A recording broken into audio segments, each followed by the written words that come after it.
una base de la Fuerza Aérea de los Estados Unidos, bajo un sol que caía implacable sobre las planchas de hormigón, se desarrollaba una escena que habría parecido impensable apenas unos años antes.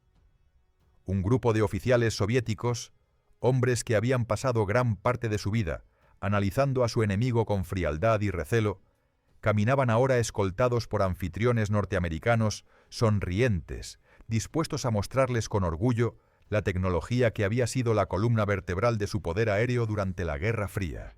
Al comenzar el recorrido, los norteamericanos los llevaron frente al brillante F-18 Hornet, un caza ágil, letal y símbolo de la modernidad. Los guías hablaban con entusiasmo de su capacidad de maniobra, de su electrónica avanzada, de sus victorias hipotéticas en cualquier enfrentamiento. Pero los soviéticos, sorprendentemente, parecían indiferentes.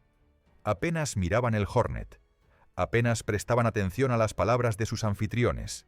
Sus ojos buscaban otra cosa, como si hubiera un imán invisible al fondo del hangar. Confundidos, los norteamericanos decidieron redoblar el impacto y llevaron al grupo frente al F-Queen's Eagle, la joya de la superioridad aérea, el avión que jamás había sido derrotado en combate. Era el orgullo de la Fuerza Aérea, la máquina que resumía el dominio de los cielos. Sin embargo, la reacción fue aún más desconcertante. Los oficiales soviéticos se inclinaban unos hacia otros, cuchicheaban y señalaban con discreción hacia un rincón mal iluminado. Allí, a la sombra de los gigantes expuestos, reposaba una aeronave extraña, de aspecto diferente, como si perteneciera a otro mundo. Sus líneas eran menos elegantes. Su morro parecía alargado como el hocico de un animal escarbando la tierra, y su sola presencia mantenía a los soviéticos en tensión. Durante décadas, esa silueta había rondado en sus informes de inteligencia, en los simulacros, en los cálculos sobre supervivencia nuclear. No era simplemente un avión, era una amenaza velada, un recordatorio de lo que ocurriría si alguna vez el equilibrio de fuerzas se rompía. Los americanos, sorprendidos, no podían entenderlo. Pero para los visitantes, ese aparato era más temido que cualquier otro en el arsenal occidental. Lo llamaban la muerte susurrante, el F-111 Aardvark. En mayo de 1960, el derribo de un U-2 sobre Sverdlovsk destruyó en un instante el mito de la invulnerabilidad a 70.000 pies de altura. Lo que hasta entonces había parecido un reino intocable para los aviones espía norteamericanos, se convirtió de pronto en una trampa mortal. Los misiles tierra-aire soviéticos habían demostrado que podían alcanzar esas alturas con facilidad y con fuerza devastadora. La ilusión de seguridad que rodeaba a los bombarderos estratégicos, como el B-47 Stratojet y la V-Force británica, se desmoronó de la noche a la mañana. Lo que hasta ese momento había sido la estrategia dominante, penetrar en lo más alto de la estratosfera, confiando en que los interceptores no lograrían llegar, dejó de ser viable. En cuestión de meses, el mando aéreo estratégico comprendió que debía reinventar sus tácticas. La nueva solución era radical: volar a muy baja altitud, pegados al terreno, aprovechando colinas, valles y bosques para esconderse del radar. A esas alturas, los misiles tenían problemas para fijar sus objetivos, y los cazas enemigos perdían su ventaja de velocidad, incapaces de maniobrar con precisión en un espacio tan estrecho y turbulento. Pero este cambio supuso un reto colosal. Mantener un vuelo a más de 900 km por hora, apenas a unos metros del suelo, no solo exigía nervios de acero a los pilotos, sino también una estructura de avión capaz de resistir tensiones inimaginables. La turbulencia convertía cada misión en una carrera de supervivencia, un sprint al límite de lo humano y lo mecánico. El desafío quedó definido con números fríos y despiadados. Un avión debía ser capaz de mantener Mach 1,2, es decir, más de 920 km por hora, durante 400 millas a ras del suelo, después de haber volado otras 400 de aproximación. Eso significaba un alcance de más de 800 millas a baja cota, con la capacidad de operar desde pistas improvisadas de apenas 900 metros, cargar al menos 500 kilos de armamento interno y, con el tiempo, adaptarse a misiones de reconocimiento. Era la tormenta perfecta de exigencias técnicas. La Fuerza Aérea necesitaba un aparato que pudiera sobrevivir a semejante martirio, y la Marina también empezaba a buscar respuestas frente a la amenaza creciente de bombarderos y submarinos soviéticos contra sus portaaviones. El cielo se había vuelto más hostil, y la batalla por la supervivencia apenas comenzaba. A comienzos de 1961, en los pasillos del Pentágono, Robert McNamara enfrentaba un dilema que parecía imposible de resolver. La Fuerza Aérea pedía un avión de ataque rápido, capaz de penetrar las defensas soviéticas volando a ras del suelo y a velocidades supersónicas, cargado con bombas convencionales o nucleares. La Marina, en cambio, exigía un caza embarcado, ágil, resistente a la corrosión del mar, y con un radar enorme para vigilar el horizonte durante horas y abatir bombarderos antes de que pudieran acercarse a la flota. Dos mundos opuestos, dos programas carísimos que amenazaban con devorar recursos y tiempo. El 14 de febrero de 1961, McNamara tomó una decisión histórica: fusionar ambos proyectos en uno solo, el Tactical Fighter Experimental, o TFX. Para los altos mandos de ambas ramas fue casi una ofensa, porque sabían que sus necesidades no podían reconciliarse fácilmente. La Fuerza Aérea quería cabinas en tándem, piloto y operador en línea, para mejorar la visibilidad en ataques a tierra. La Marina exigía asientos lado a lado, imprescindibles para vigilar la enorme pantalla del radar. Los primeros pedían una máquina de 70 pies, capaz de soportar 7,33 G, alcanzar Mach 2,5 en altura y mantener Mach 1,2 al ras del terreno. Los marinos reclamaban algo más corto, de 56 pies, 6 G de resistencia y un techo de Mach 2, con largas horas de patrulla. En septiembre de 1961 se lanzó oficialmente el programa TFX. En octubre llegó la solicitud de propuestas y 6 gigantes de la industria respondieron: Boeing, General Dynamics, Lockheed, McDonnell, North American y Republic. Tras una serie de evaluaciones, los informes internos favorecieron a Boeing, cuyo diseño parecía más pulido. Pero en noviembre de 1962, McNamara sorprendió a todos al elegir a General Dynamics. La clave fue la promesa de unificar más componentes entre las versiones de la Fuerza Aérea y de la Marina, lo que reduciría costos y facilitaría la logística. El 21 de diciembre de ese mismo año, el contrato se firmó oficialmente. El TFX dejaba de ser un concepto y se transformaba en una apuesta de hierro. Nacían dos variantes hermanas, el F-111A para la Fuerza Aérea y el F-111B para la Marina, ambas basadas en un mismo núcleo de diseño. Para el desafío naval, General Dynamics sumó a Grumman, expertos en aviones embarcados. La apuesta era colosal, y pocos podían imaginar que aquel proyecto polémico iba a marcar el rumbo de la aviación militar durante décadas. En los talleres de Fort Worth, el proyecto TFX comenzaba a tomar forma en metal, y cada nuevo detalle revelaba un salto tecnológico inédito. El corazón del diseño era el ala de geometría variable, un concepto que hasta entonces había sido más sueño que realidad. Extendidas hacia adelante, ofrecían la sustentación necesaria para despegar en pistas cortas o aterrizar con seguridad en portaaviones. Barridas hacia atrás en pleno vuelo, convertían al avión en un proyectil supersónico capaz de cortar el aire a más de Mach 2,5. Era como tener dos aviones en uno, un caza y un bombardero, unidos por la misma estructura. Otra novedad revolucionaria fue la cápsula de escape presurizada para los dos tripulantes, que reemplazaba los asientos eyectables tradicionales. En caso de emergencia, toda la cabina se separaba del fuselaje y descendía en paracaídas, protegiendo a la tripulación incluso bajo condiciones extremas. Dentro de esa cápsula, piloto y operador de sistemas se sentaban lado a lado, como había exigido la Marina, compartiendo controles y pantallas, una disposición poco común en aviones de combate. La Fuerza Aérea obtuvo también lo que deseaba: un radar de seguimiento del terreno, capaz de guiar al avión automáticamente a baja cota, esquivando colinas y valles incluso de noche o en medio de tormentas. Esta capacidad convertía al aparato en un depredador invisible, diseñado para atravesar defensas sin ser detectado hasta el último momento. Además, los compartimientos internos podían alojar bombas convencionales o nucleares, y el fuselaje reforzado permitía cargar armas en pilones externos. Sin embargo, toda esta ambición tenía un precio.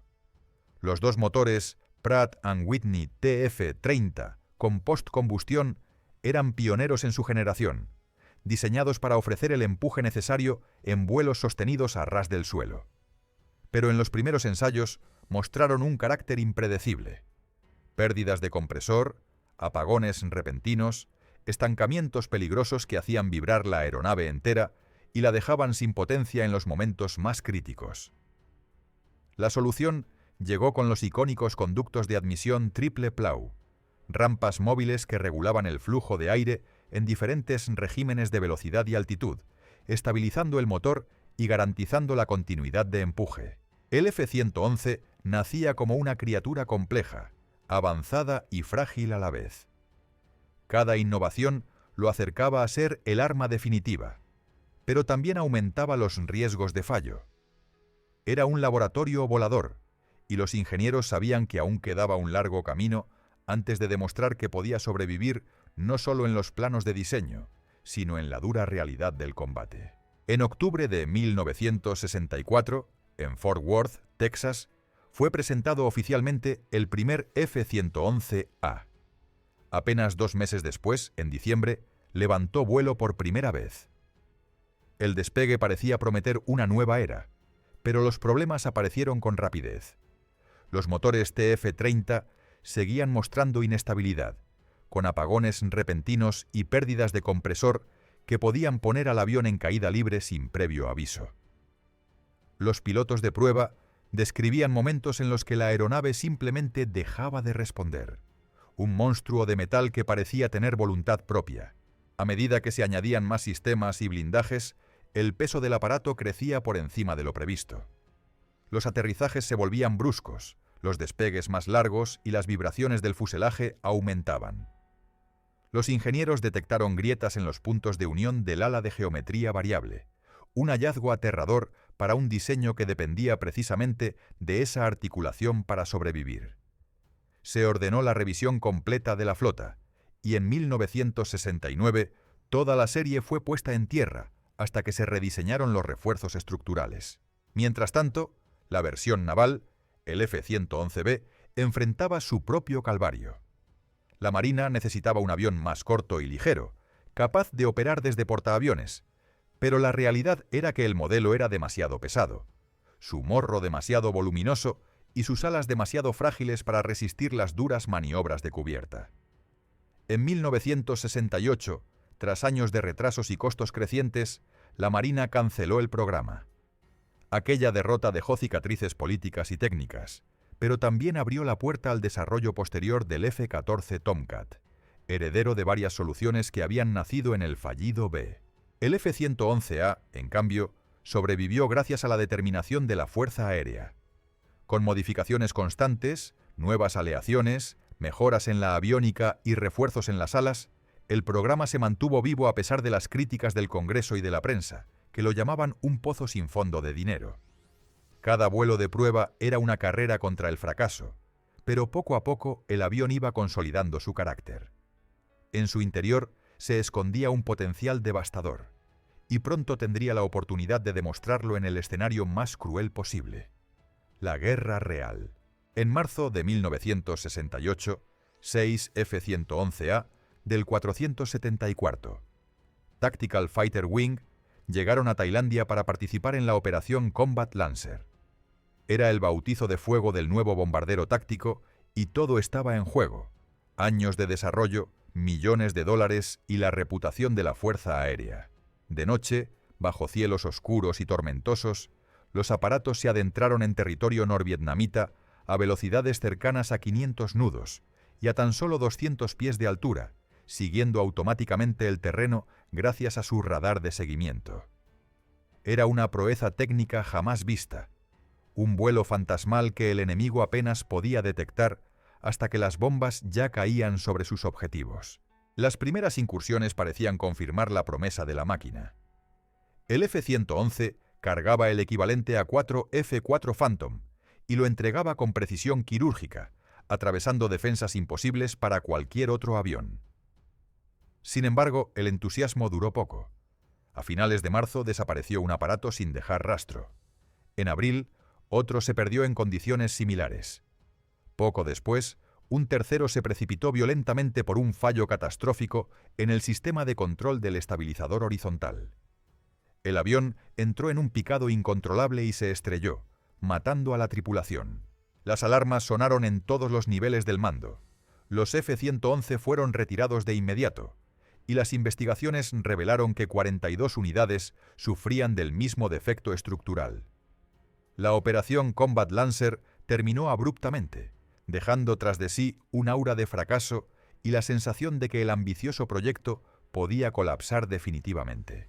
Sin embargo, el F-111 regresó.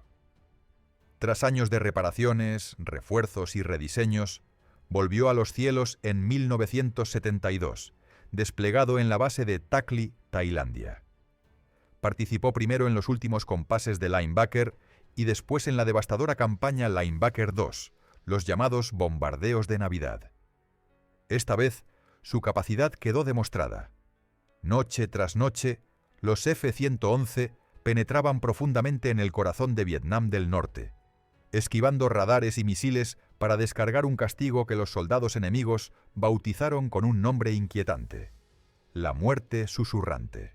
Tras el final de la guerra en Vietnam, los F-111 no fueron enviados al retiro, sino que se convirtieron en la punta de lanza de la Fuerza Aérea en Asia. En 1973, el 347 Tactical Fighter Wing se desplegó en Tailandia, primero en Takli y luego en Korat. Desde allí los bombarderos realizaron ataques contra posiciones del Khmer Rouge en Camboya, demostrando su capacidad de golpear con precisión a gran distancia. Aunque la guerra estadounidense en la región se apagaba, el F-111 seguía recordando que era un arma diseñada para mantener la presión en cualquier escenario.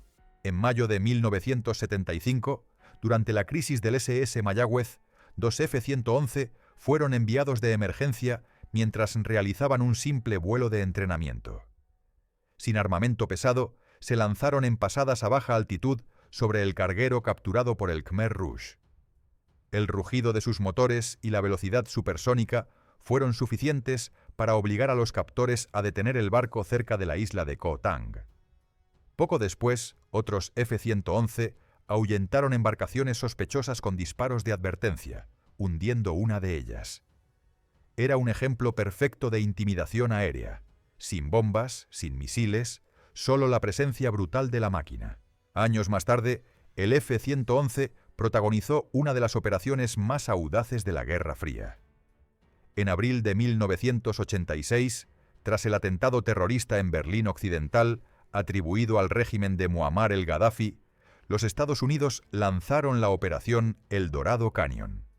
Desde bases en el Reino Unido despegaron F-111F del 48º Tactical Fighter Wing, acompañados por EF-111 Raven, para guerra electrónica. La misión fue extrema. Un recorrido de más de 6.400 millas en 13 horas, el ataque aéreo de combate más largo de la historia hasta entonces. En la madrugada, los F-111 penetraron en el espacio aéreo libio y atacaron bases militares, centros de mando y residencias de alto valor.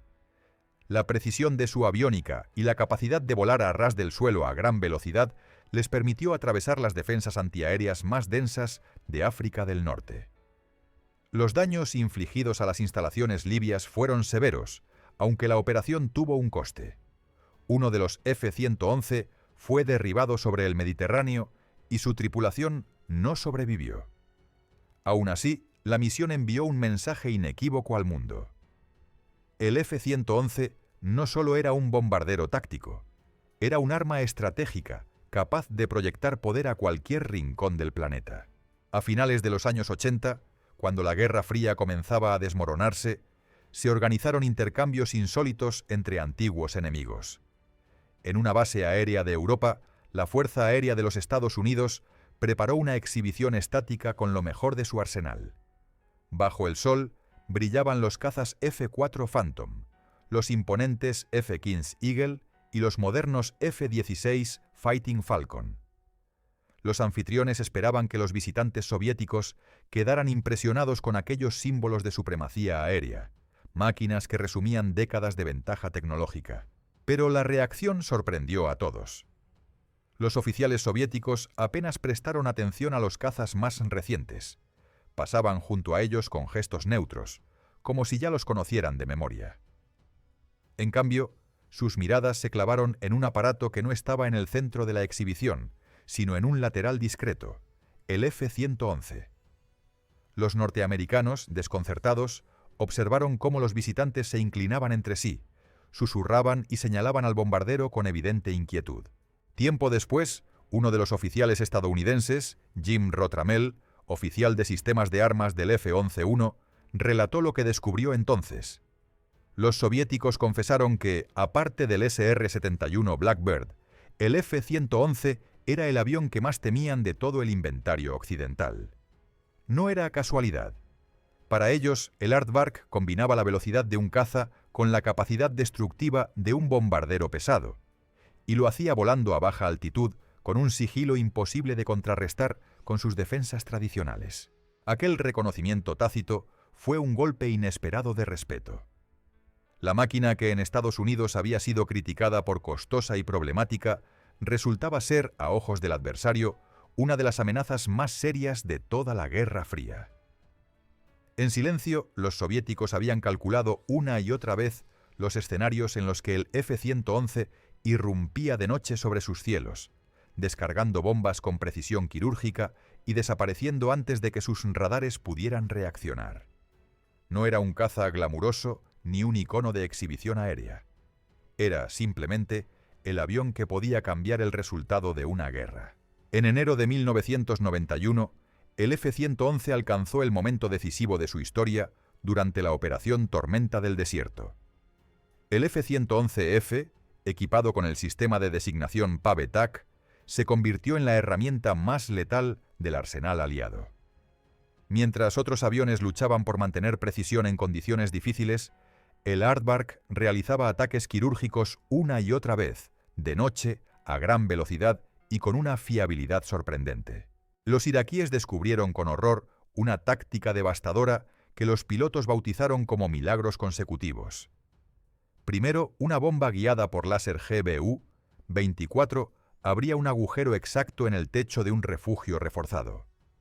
Milisegundos después, otra bomba seguía el mismo haz láser y penetraba por la abertura recién creada, explotando dentro de la estructura y destrozando todo en su interior. Refugios diseñados para soportar impactos directos quedaban reducidos a escombros desde adentro. La moral enemiga se desplomó. Las tripulaciones abandonaban los búnkeres al caer la noche, temiendo quedar atrapadas bajo toneladas de hormigón convertido en tumba. El F-111 también fue protagonista del llamado Tank Plinking. Con bombas guiadas de precisión, cazaba carros de combate uno por uno en el desierto.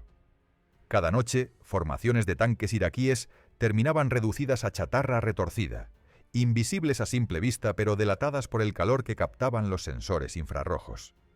En pocas semanas, los F-111 destruyeron más de 1.500 blindados, casi igualando al famoso A-10 en su especialidad. El episodio más increíble ocurrió el 17 de enero de 1991. Un F-111 Raven, versión de guerra electrónica desarmada, fue interceptado por un Mirage F-1 iraquí. El caza enemigo lanzó misiles, que fallaron gracias a las maniobras y contramedidas del Raven. Sin armas para responder, el piloto norteamericano decidió arriesgarlo todo. Descendió al ras del desierto, atrajo al Mirage hacia una persecución suicida y en el último segundo trepó violentamente. El Mirage, cegado por la noche y la velocidad, impactó contra el suelo a 500 nudos. Fue la primera y única victoria aérea de un F-111 en combate, lograda sin disparar un solo tiro. Tormenta del Desierto consagró al Aardvark como el arma definitiva.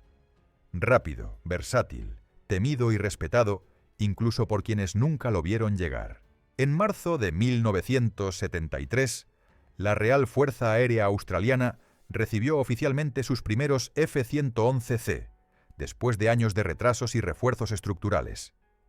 Para Australia, aquellos aviones significaban un salto gigantesco. Pasaban de los viejos Canberra de los años 50, lentos y vulnerables, a un bombardero supersónico con alcance de miles de kilómetros y capacidad de atacar con precisión quirúrgica.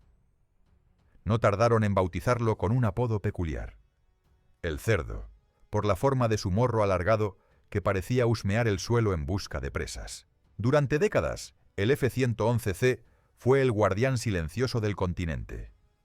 Ningún país del sudeste asiático podía igualar su velocidad ni su radio de acción. En reuniones secretas, incluso oficiales indonesios admitieron con preocupación que Australia poseía un bombardero capaz de lanzar una bomba directamente sobre la mesa de un consejo en Yakarta. La sola existencia del avión servía como disuasión. En 2006, un F-111C participó en la operación que hundió al barco norcoreano Pongsu, implicado en narcotráfico. Fue la demostración de que, aún en el siglo XXI, el viejo Aardvark seguía siendo un depredador temible, pero mantenerlo en vuelo era cada vez más costoso. Por cada hora de misión, los mecánicos invertían decenas de horas de mantenimiento. Las piezas se volvían escasas, la fatiga del metal era evidente, y la llegada de nuevos cazas polivalentes como el FA-18F Super Hornet y el esperado F-35 Lightning II selló su destino. El 3 de diciembre de 2010, Australia retiró oficialmente a su último F-11-1, cerrando una era que había durado casi 4 décadas. Aún así, el legado del ala de geometría variable y de su filosofía no desapareció. En proyectos experimentales como el X-53 con su ala aeroelástica, la idea de que un avión puede adaptar su forma al aire en pleno vuelo seguía viva, heredera de aquel monstruo que había desafiado la lógica de su tiempo. El F-111, la muerte susurrante, el cerdo, había dejado los cielos, pero su sombra seguía proyectándose en cada nuevo diseño. Si esta historia te ha atrapado, no olvides dejar un like, compartir tus pensamientos en los comentarios y suscribirte para no perderte nuestras próximas narraciones sobre los gigantes del aire.